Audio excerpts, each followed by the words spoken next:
एकता में बल।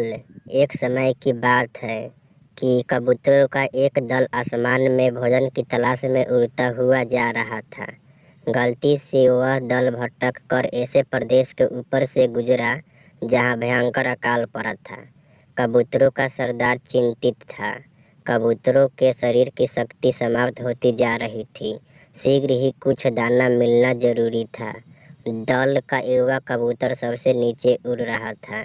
भोजन नजर आने पर उसे ही बाकी दल को सूचित करना था।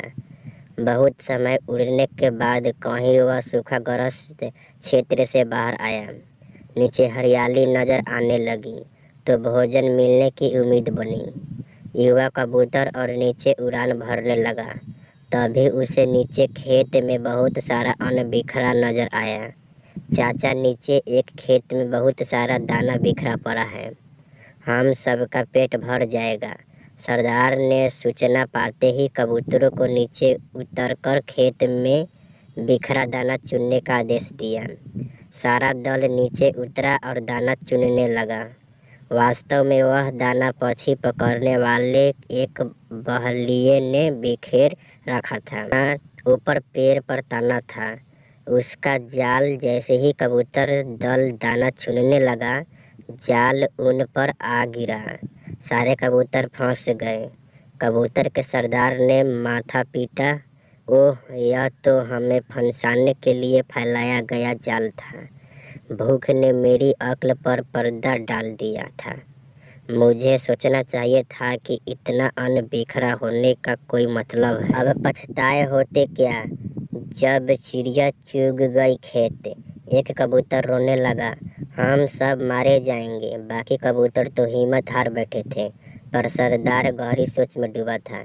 एकाएक उसने कहा, सुनो, जाल मजबूत है, यह ठीक है, पर इसमें इतनी भी शक्ति नहीं कि एकता की शक्ति को हरा सके। हम अपनी सारी शक्ति को जोड़े तो मौत के मुंह में जाने से बच सकते हैं।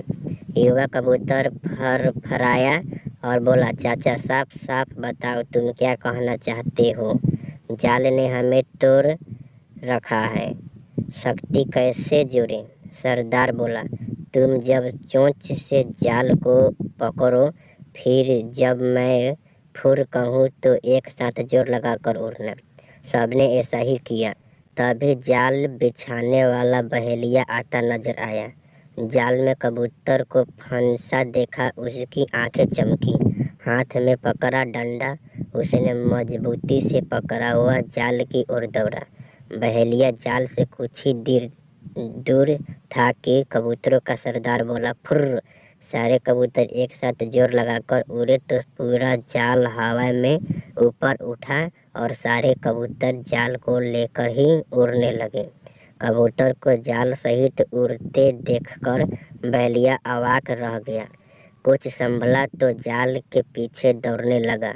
कबूतर सरदार ने बहेलिये को नीचे जाल के पीछे दौड़ते पाया तो उसका इरादा समझ गया। सरदार भी जानता था कि अधिक देर तक कबूतर दल के लिए जाल सहित उड़ते रहना संभव न होगा, पर सरदार के पास इसका उपाय था। निकट ही एक पहाड़ी पर बिल बनाकर उसका एक चूहा मित्र रहता था। सरदार ने कबूतरों को तेजी से उस पहाड़ी की ओर उड़ने का आदेश दिया। पहाड़ी पर पहुंचते ही सरदार का संकेत पाकर जाल समेत कबूतर चूहे के बिल के निकट उतरे। सरदार ने मित्र चूहे को आवाज दी। सरदार ने संक्षेप में चूहों को सारी घटनाएं बताई और जाल काटकर उन्हें आजाद करने के लिए कहा। कुछ ही देर में चूहे ने वह जाल काट दिया। सरदार ने अपने मित्र चूहे को धन्यवाद दिया और सारा कबूतर का दल आकाश की ओर आज़ादी की ओर उड़ान भरने लगा।